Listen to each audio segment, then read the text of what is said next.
Hi, and welcome to Relationship Alchemy. Today, we're going to talk about how to have a good relationship with your ex. And my guest is Susan Trumpler, the founder of Unstoppable Women in Business.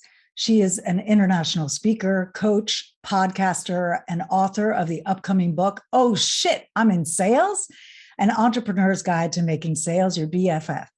She dedicates her time and efforts to eradicating the phrase, I hate sales, from the vocabulary of women business owners. The Success Collaborative, her flagship hybrid coaching program, is her pride and joy. She dedicates her time to creating customized success roadmaps for each member and then invites them into an intimate community of like-minded peers to implement their plans and watch their revenues soar. I had to bring Susan onto the show because she and I were having a conversation the other day. We are both members of eWomen Network, which is a women's entrepreneur community. And we were talking the other day, and she shared that she has crafted this surprising and unbelievable relationship with her ex. And I thought, what an innovative and important thing to bring to you all, because we need to change the narrative around what happens when marriages end. So welcome to the show, Susan. Thank you so much for having me. It's a pleasure to be here with you today. Thank you. I've been so looking forward to this conversation. So I'd love to hear in your own words, tell me a bit about that journey of crafting the relationship you have now. It's a great way that you put it. It was a journey. My ex-husband, and I actually don't call him my ex-husband, I call him my wasband, and we'll talk about why that is. I want to hear more about that. Yeah. But we were married for 24 years and we had a good marriage. We were good friends. It wasn't the right marriage. We started dating when we were 15, right? And so by the time we got married when we were 20, it just was almost felt inevitable that we should be married. We were together 24 years, had two beautiful daughters, but it became more and more apparent that it just wasn't the right relationship for us to be in. And as most do, it got really tense and volatile towards the end of it, when we decided it was really not doing anyone any good. The kids were in high school. We just felt like it was the right time for us to go our separate ways. But, there was no, I don't know. We had always put our kids so high on the list of our priorities. It felt like we weren't just getting divorced, but that we were actually losing that family unit. And that didn't feel good. So it was a journey. There was some anger and challenging times for the first couple of years. But you know what? As you start to process and you kind of lose that in that place of where it's an immediate hurt, you start getting more logical again. And you're like, wow, our girls need us. They need to see us. We don't want to create that situation where they're like, oh, I can't talk about dad when I'm with mom. I can't talk about mom when I'm with dad. We didn't want to tug them apart at holidays and birthdays. Well, you have to spend this day with your dad and then this day with me. And it just evolved over into a place where we found a friendship again, and we're able to create that family unit or recreate our family unit. And to be honest, we spend all of our holidays together now, all birthdays. He and I have become best friends. We go to dinner together. Most of the time we're together with our girls, but every once in a while we'll just hang out and see how each other is doing. So it was a journey. It didn't happen overnight. It took a lot of intentional relationship building is, I guess. Yes, I love how you said that, intentional relationship building. And to that end, I'd love to hear more about why you call him your wasband. What does that mean to you? Yeah, that is so funny because in the beginning I would refer to him as my ex-husband, blah, blah, blah, blah. But as the relationship grew back into a friendship, it felt disrespectful. It didn't feel that word when we'd go somewhere and I'd introduce him to someone. I didn't feel like that word represented our current relationship. Mm. And so I don't know. I just started saying, yeah, he was my husband. And then it turned in wasband. And now we laugh about it. It's like, he's my friend. And yeah, you used to be my husband, my wasband, but now we're just really good friends. So it just evolved. I love the awareness I'm hearing and what you're saying, and just the way you've been able to keep your finger on the pulse of the evolution of the relationship. Yeah. Because I agree with you, it's not like these relationships end, and especially when you have kids, that all of a sudden they're out of your life. Like, Right. this person is in your life, and why not alchemize? Because we're talking always Mhm. about alchemy in relationship. Why not alchemize what was hard, what wasn't working, and create something new that actually does work better? So I'm Yes. so inspired by the fact that you all did that. Thank you. And I wanted to ask about the process of, like, how involved were your daughters in this process? Was this something you two worked out on your own? Was it something you worked Mm. on as a family? I don't know how old I mean, you said That's they were a, in high yeah, school. that's a So, really, that's a good question. So they were 16 and 18 when we separated. And there was some anger on their part towards their dad at that time because of situations that had occurred. Um, and I just made a conscious effort never to air my mm, issues in front of them. It's like, he's your dad. He loves you. He loves you. You be with your dad. And I think kind of showing them that it was okay for them to love their dad and be part of his life, even though things weren't working well for the two of us at that time. yeah. Um, it went from it being a little bit dicey with their relationship to them feeling more comfortable, and then they had that relationship with them, or with him, and they had their relationship with me. So that lasted for a couple years. They went off to college, and it's kind of funny because they went to the same school and even became roommates at college, which was Wow. crazy because they were never very good friends at home. But they, when you take mom out of the picture, kids Yeah. seem to get along a little bit better. So true. So I think it was similar to his and my relationship evolving. It took them time also. Like, at Mm. first, when we would have family get-togethers, like let's say it was Christmas time, and it'd be like, come on over, enjoy, come and share Christmas Eve with us and be with the girls. We'll do something special. At first, it was just a little bit awkward on their part, because they would watch us and be like, is this okay? But we role Well, modeled because for it's them. so outside the bounds of what we're Right. used to as a culture. They Exactly. probably were like, wait, what's happening? I And know. is this supposed to be Yeah. okay? Yeah. It's almost like you have to take the lead and show them what is okay.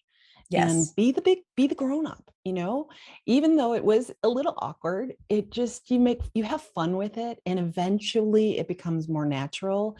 Mm. And we go on vacation together now, and we have family Wow. fun days with our girls. And hey, we all have our separate rooms, and we all, live our own lives. But when we're together, we know how to have fun together. And I believe that my girls go into their relationships with maybe a little bit of a broader perspective around the possibilities, because it is a Well, little bit outside of yes. the I mean, box. it is. And you're undoing so much generational and societal conditioning Yeah. by doing it this way. I imagine it does open up a lot of possibilities for them, that had you done the typical, split, Mhm. snipe at each other, make them the enemy, all Um, thing, they would have a very different experience in their own relationships now. yeah.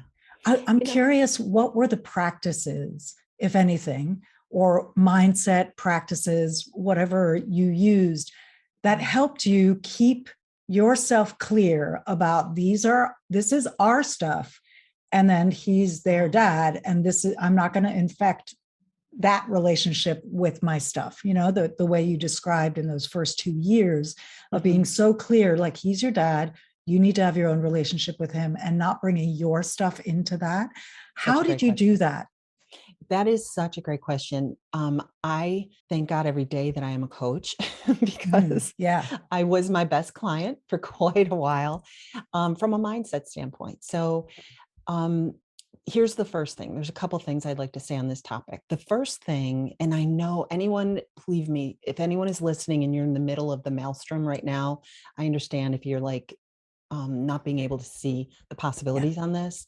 totally. But even though there were things that happened that were um, perceived as, he did this to me kind of a thing, I believe, and I changed my mindset about marriage as it takes two to make it good. It takes two to have it not be good. And Yeah, so his behavior on things, I actually had some ownership of it. And it good took for a while you. to get there. It took a while Yeah. to get there. But if he had been secure and happy and feeling loved unconditionally and wholly, I don't believe he would have behaved the way he did. Mm. So it took a while for me to get to the place where I could say, you know what, I was quote unquote wronged, but I played a part in that. And there's no benefit of holding on to that anger or holding on to blame. There's just no benefit to it. So there was a lot of thought work, a lot of reframing of situations. And really, I love Byron Katie. She has some really wonderful work that it has become part of my coaching practice around, what is story and what is fact? Mm. And what can you really find in something to help you feel a little bit differently about it so that you can act a little different and get different results? And so that is probably the biggest thing, is really taking the emotion, taking the story out of things, just looking at it and trying to find a way that you can um, conduct yourself in a relationship in a way that's you get the outcome you're looking for, which is Oh, never you something are negative. speaking my language, Susan. I love that. And I especially love that question. What is story and what is fact? Yeah. And how can we, and I also hear you saying, which I also love, that it's not about how do I reframe this thing so I don't have to feel anything. It's not a bypass, but Oh, rather how do I reframe and hold the situation so that I stay in agency, so that I stay in my power. That's what I'm hearing you say. Is that accurate? 100%. Yeah, 100%. I feel like Because that's the being a key. victim doesn't help anyone do anything, right? But to be in your own power and say, I can control what I can control and nothing else. And I can do it in a way that I feel really good about it. And Exactly, that you feel in integrity with yourself. exactly. Yeah, Yeah. which is key. And Yeah. I'm curious, is there anything you learned from that process that you've taken into not only your work with clients, but also just how you do business or how you show up in your business? How has the relationship you've created served you as a business owner? Yeah, it's kind of interesting because when you're in the middle of doing or having like this type of an epiphany and creating something, creating a relationship like that, you don't think of it as anything tangible or repeatable. You just like Yeah. you're literally just trying to survive Well, in the you're best just way you trying to get can through the day and for the your next family. moment. Yeah. Yeah, But when you exactly. look back on it and you tell people, it becomes natural. It's like, yeah, we're going on vacation. I'm going with my husband and my girls. And they're like, what? And you're like, oh, right. This isn't normal. Right. Oh, yeah. You look back and you go, I'm very proud of the work that we did together and that I did. And then I said, well, like you said, it doesn't have to just be on that relationship. What I learned through that process helped me in my relationships with my parents, with my sister, with Mm, my clients.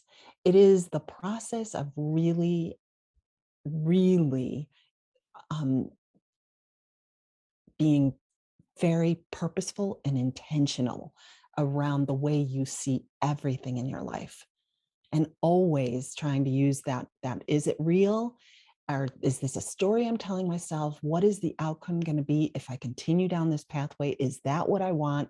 So it created this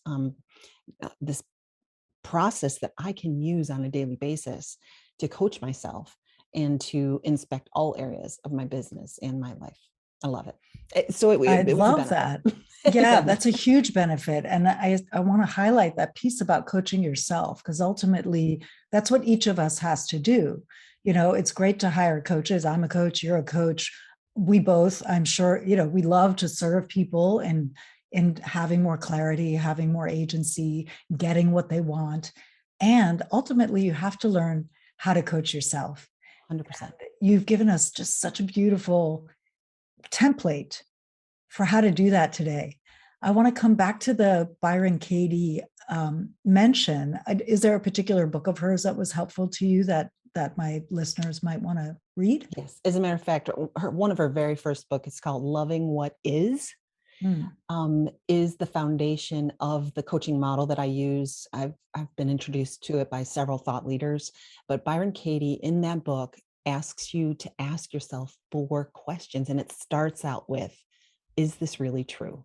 And then it goes on from there. And, I have found when you talk about coaching yourself, it doesn't have to be a long drawn out process. It doesn't have to be like angst ridden. It's Yeah. just every single day, inspect what's going on in your mind. I call it doing a thought download. Just dump out everything that's in there and then ask yourself those questions. What part of this is a fact? And what part of this is just the story that I've created around this?